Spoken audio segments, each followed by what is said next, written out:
Assalamualaikum warahmatullahi wabarakatuh. Selamat pagi. Salam sejahtera bagi kita sekalian. Om Swastiastu. Salam kebajikan. Bapak Ibu sekalian yang kami hormati, pada saat ini kita akan mempelajari satu topik pembelajaran atau satu mata diklat, yakni komitmen mutu. Namun sebelumnya, orang bilang kalau tidak kenal maka tidak sayang. Maka kesempatan kali ini kita perkenalan dulu. Ya. Dimulai dulu dari diri saya. Mungkin ada yang sudah kenal. Coba Pak, ini Pak Samsul. Ini orangnya saya kenal. Pak Sam? Ya. Kalau beliau sudah kenal saya. Nah, beliau ketawa. Kalau Ibu Nancy? Ya, belum. Yang lainnya? Oh, banyak yang menggelengkan kepala, berarti banyak yang belum kenal sama saya. Baik, saya perkenalkan, nama saya Iswan Isa. Biasa orang panggil Is, Pak Is. Ya. Saya sudah menjadi PNS, itu Bapak Ibu sekalian kurang lebih 32 tahun. Jadi 16 tahun di fungsional, kemudian 16 tahun di struktural, dan kembali ke fungsional sebagai Widya Iswara ahli madya. Ya. Alamat saya di Kabupaten Gorontalo, tepatnya di Kecamatan Batu Daa, Desa Buah. Ya, itu perkenalan singkat saya. Dan baik, Bapak Ibu sekalian, saya mohon satu persatu Bapak Ibu memperkenalkan diri. Ya, saya mulai dengan Pak Idrak. Coba Pak Idrak, ini yang di belakang, yang di sana, ujung sana. Saya tahu persis namanya Pak Idrak. Ada papan nama di depan. Silakan Pak Idrak. Ya, terima kasih. Lainnya, silakan Ibu Noni. Oke, terus. Ya, baik. Semua sudah memperkenalkan nama, berarti kita sudah saling mengenal.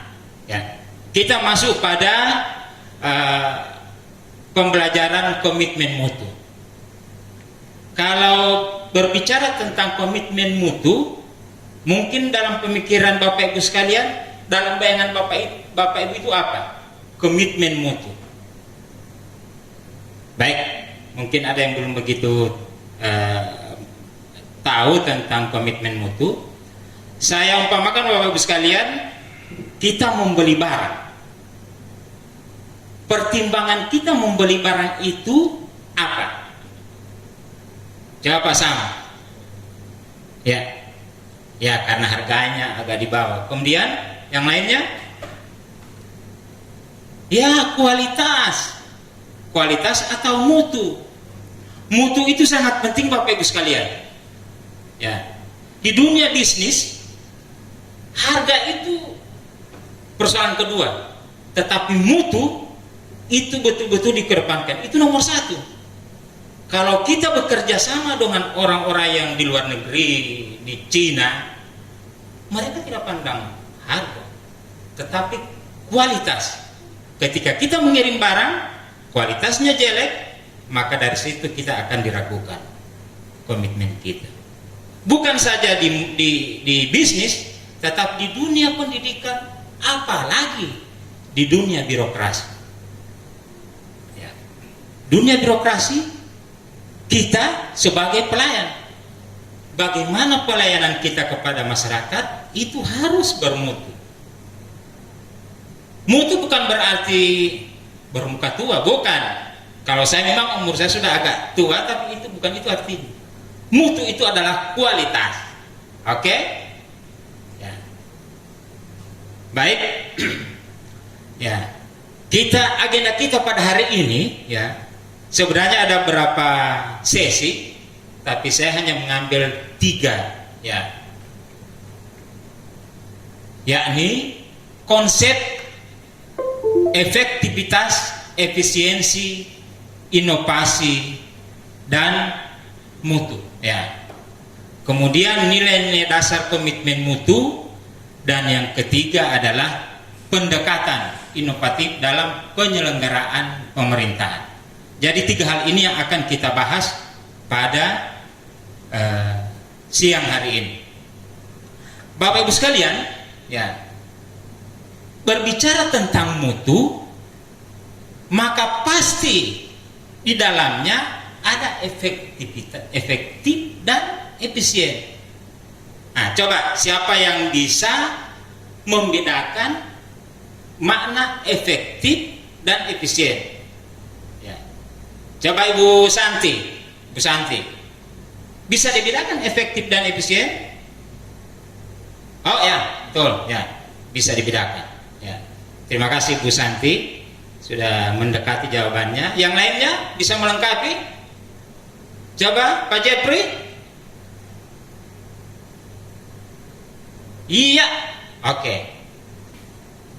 Jadi efektif dan efisien itu dibutuhkan sekali Bapak Ibu sekalian dalam pelayanan masyarakat.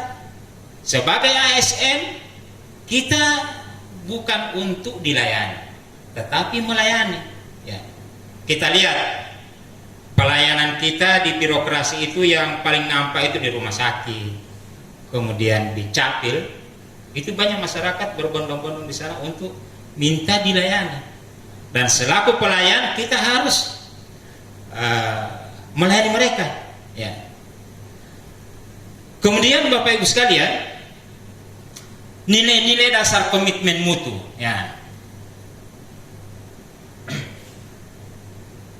Ya, setelah efektivitas dan efisiensi, sebelum kita masuk pada nilai-nilai dasar komitmen mutu, ya, kita lihat dasar pengukuran. Ya. Dasar pengukuran.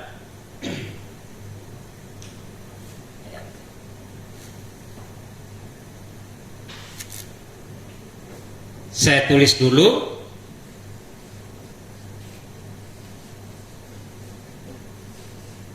Efektif dan efisien. Ya. Bagaimana mengukur mutu?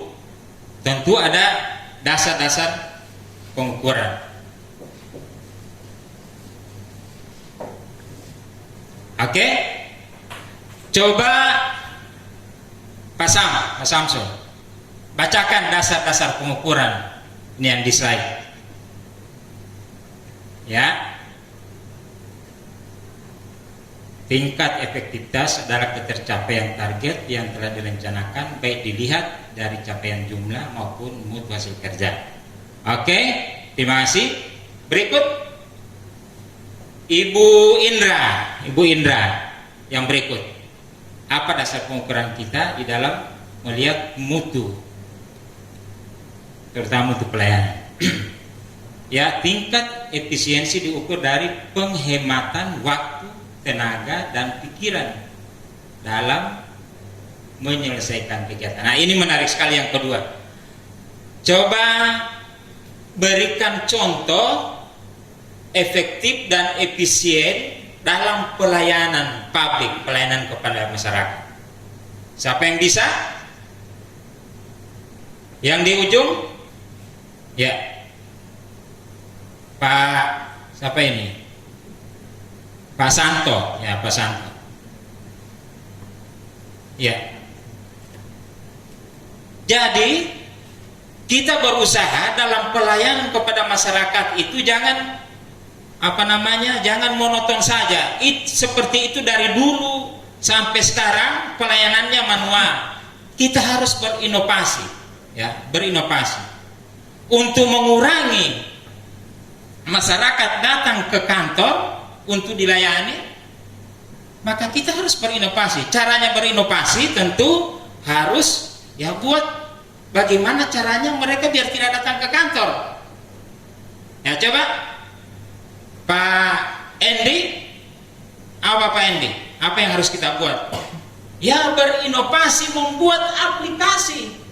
Buatkan aplikasi untuk menghemat mereka baik biaya, waktu, agar mereka tidak datang, tidak selalu berbondong-bondong ke kantor untuk dilayani. Kalau kita punya inovasi, itu akan menghemat, efektif dan efisien. Ya. Itu harusnya yang harus kita lakukan sebagai birokrat atau pelayan masyarakat. Ya, coba kita lihat bagaimana pelayanan yang efektif dan tidak efektif. Nah, kalau tidak efektif dan tidak efisien, maka hasilnya ini. Ya, coba bacakan, Pak Sam. Oke, ada 4 ini: ketidaktercapaian target kerja, kemudian berikut. Oke, ya.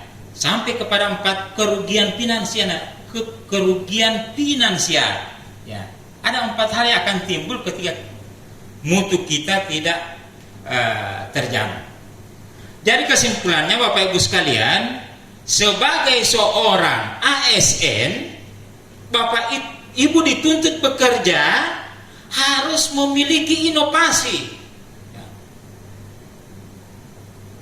Memiliki inovasi. Kalau demikian, kerja Bapak Ibu sekalian itu pasti akan, pimpinan akan melihat Bapak Ibu sebagai orang yang punya talenta, punya kelebihan dari orang lain. Ya, jadi itu tidak efektif dan tidak efisien. Ini akibatnya ada 4. Kemudian yang berikut, ya, kita lihat konsep inovasi. Ya, konsep inovasi. Bagaimana caranya kita bisa berinovasi? Ya, kita ini dulu maknanya. Kita bahas dulu tentang makna inovasi itu sendiri. Oke, baca Pak Jafar, ya, silakan baca apa itu konsep inovasi, ya.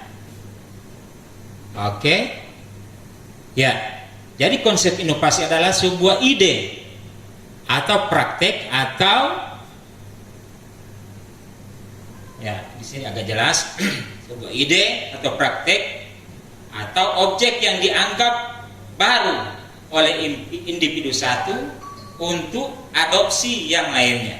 Ya, ini pendapat Rogers dalam bukunya tahun 2003. Ada juga yang mengatakan bahwa suatu ide, hal-hal yang praktis, metode dan sebagainya, sampai pada suatu yang baru bagi seorang atau kelompok orang, itulah inovasi. Ya. Baik Bapak Ibu sekalian, jadi mungkin ini hal-hal yang dapat kami sampaikan dalam materi ini.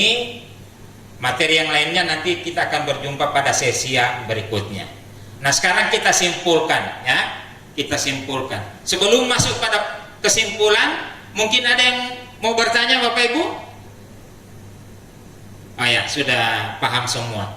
Ya, jadi kesimpulannya, dalam dunia birokrasi kita dituntut pelayanan prima, pelayanan mutu, ya, terhadap masyarakat. Artinya mutu yang diutamakan untuk melayani masyarakat. Itu maksudnya. Kemudian Bapak Ibu sekalian, saya berharap, ya, kepada kita semua menjadi pelayan yang baik terhadap masyarakat itu mulai dari diri sendiri. Ya. Contoh yang sederhana saja, Bapak Ibu, datang ke kantor. Bagaimana bisa melayani masyarakat ketika Bapak Ibu datang ke kantor selalu terlambat? Itu satu hal saja. Ya, ya. Kita bisa lihat kalau orang seperti itu, maka pasti pelayanannya kepada masyarakat tidak maksimal. Jadi saya berharap, walaupun hanya sepintas ini materi, saya berharap Bapak Ibu sekalian bisa paham bagaimana komitmen mutu yang nantinya akan kita jalankan sebagai pelayan masyarakat. Saya kira ini hal-hal yang dapat kami sampaikan, dan tugas Bapak Ibu sekalian, saya mohon kiranya memasukkan pada saya pada pertemuan berikut untuk memberi contoh. Setiap orang harus beda tentang komitmen mutu pelayanannya kepada masyarakat, ya, contoh yang konkret. Saya kira demikian. Terima kasih. Billahi taufiq wal hidayah. Assalamualaikum warahmatullahi wabarakatuh.